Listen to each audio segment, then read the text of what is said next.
নমস্কার বন্ধুরা, জয় মা কালী বেঙ্গলি চ্যানেলে আপনাদেরকে আমি স্বাগত জানাচ্ছি। আজকের ভিডিওটি প্রথম থেকে শেষ পর্যন্ত মন দিয়ে দেখবেন এবং শুনবেন, কেননা আজ আমি আপনাদের এমন একটা দুর্দান্ত শক্তিশালী মন্ত্র বলে দেবো, যেই মন্ত্রের 5 রকমের প্রয়োগ রয়েছে এবং 5 রকমের আপনি উপকার পাবেন। অর্থাৎ একটা মন্ত্রর দ্বারা আপনি থেকে 5টি উপকার পাবেন। এই মন্ত্রের দ্বারা কি কি উপকার পাবেন? 1 নম্বর হচ্ছে অণ্ডবৃদ্ধি নাশক মন্ত্র এটি। অর্থাৎ অণ্ডকোষ যাদের বেড়ে গিয়েছে, সেই অণ্ডকোষ নিয়ে যারা ভুগছেন তাদের জন্য এই মন্ত্র অনেক উপকারী।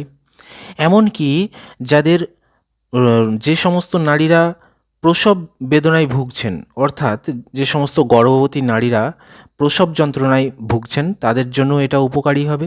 এছাড়াও যাদের সাপ রয়েছে বাড়িতে বা কোথাও হয়তো সাপ রয়েছে, সেই সাপ পালিয়ে যাবে এই মন্ত্রের মাধ্যমে। এছাড়াও যাদের জমিতে জল শুকিয়ে যাচ্ছে, সেই জমির জন্য উপকার হবে। তো এরকম এরকম বহু রকমের আপনারা দেখতে পাবেন। আমি যখন বলবো ভিডিওটি আপনারা দেখুন, একটা মন্ত্রর 5 রকমের আপনারা উপকার পাবেন। তো ভিডিওটি শুরু করার আগে বলে রাখি যে আজকের ভিডিওটি আধ্যাত্মিক বিষয়ের উপর ভিত্তি করে প্রস্তুত করা এবং লোকবিশ্বাস অনুযায়ী তান্ত্রিক গ্রন্থ থেকে সংগৃহীত করা বিদ্যা। যারা বিজ্ঞানে বিশ্বাস করেন তারা দেখবেন না, কেননা বৈজ্ঞানিকভাবে প্রমাণিত নয়।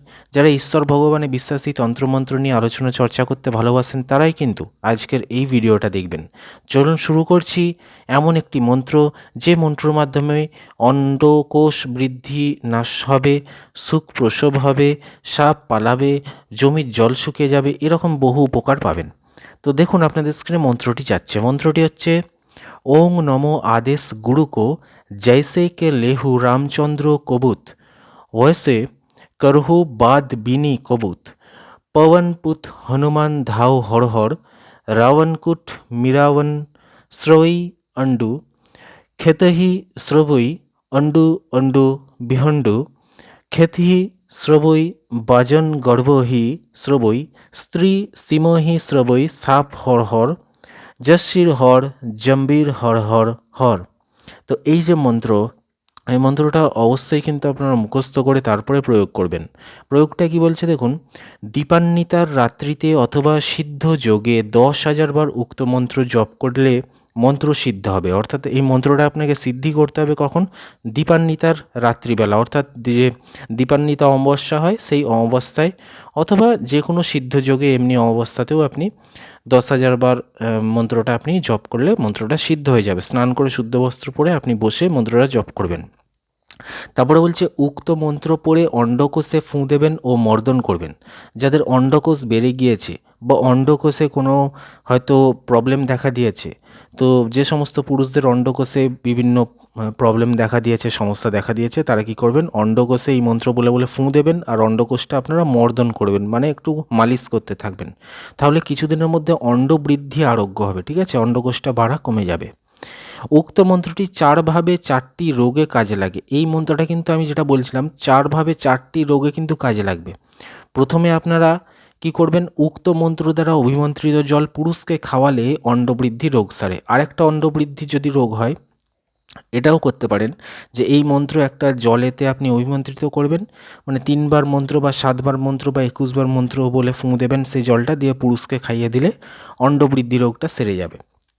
2 নম্বর বলছে উক্ত মন্ত্রে অভিমন্ত্রিত জল 2-3 মাসের গর্ভবতী নারীকে খাওয়ালে সুখপ্রসব হয়। অর্থাৎ যে সমস্ত নারী 2-3 মাসের গর্ভবতী হয়ে গিয়েছে, সেই 2-3 মাসের গর্ভবতী নারীকে যদি আপনারা এই জলটা খাইয়ে দেন, ঠিক আছে, অভিমন্ত্রিত করে, সেই জলটা অভিমন্ত্রিত করে যদি খাইয়ে দেন, তাহলে তার কিন্তু সুখপ্রসব হবে। অর্থাৎ সে যখন জন্ম দেবে কোনো শিশুকে, তার প্রসব যন্ত্রণা সেরকম হবে না।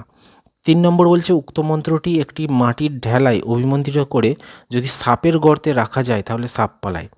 আবার বলছে একটা কাদার ডেলা নেবেন গোল বলের মতো, তাতে আপনি সেই ডেলাটায় অভিমন্ত্রিত করবেন, যেরকম ভাব বলেছিলাম, মন্ত্রটি অভিমন্ত্রিত করে সাপের যে গর্ত রয়েছে, যেখানে সাপ রয়েছে মনে হচ্ছে, সেই সাপের গর্তে রেখে দিলে সেই গর্ত থেকে সাপ পালিয়ে যাবে। 4 নম্বর হচ্ছে 3-4 দিন জলে ডুবে রয়েছে এরূপ জমিতে যদি উক্ত মন্ত্রে একটি মাটির ডেলা অভিমন্ত্রিত করে জমির 3 কোণে দেওয়া যায় তাহলে জমির জল শুকিয়ে যাবে। অর্থাৎ এমন আপনার চাষযোগ্য জমি রয়েছে যেখানে জল দাঁড়িয়ে রয়েছে, সবসময় চাষ করা যাচ্ছে না, সবসময় জল দাঁড়িয়ে থাকে। তো সেই জমির 3টে কোণেতে যদি আপনি 3টে মাটির ডালাকে ঐমন্ত্রিত করে রেখে দেন, তাহলেও কিন্তু সেই জমির জল শুকিয়ে যাবে। এরকমটাই কিন্তু বলা রয়েছে। আপনারা নিশ্চয়ই পড়ে বুঝতে পেরে গিয়েছেন যে কত রকমের কাজ রয়েছে এই মন্ত্রটা। 5 রকমের কাজ রয়েছে, আপনারা দেখলেন। তো অবশ্যই কিন্তু ভালো করে বুঝে গিয়েছেন। গুরু অনুমতি নিয়ে করবেন, তার জন্য 50 জনকে শেয়ার করে কাজটি করবেন, তাহলেই গুরু অনুমতি পাচ্ছেন। আর লাইক দেবেন, চ্যানেলটি সাবস্ক্রাইব করে রাখুন আরও ভিডিও পেতে গেলে। আর এই চ্যানেলে বহু ভিডিও রয়েছে, দেখতে থাকুন। ধন্যবাদ।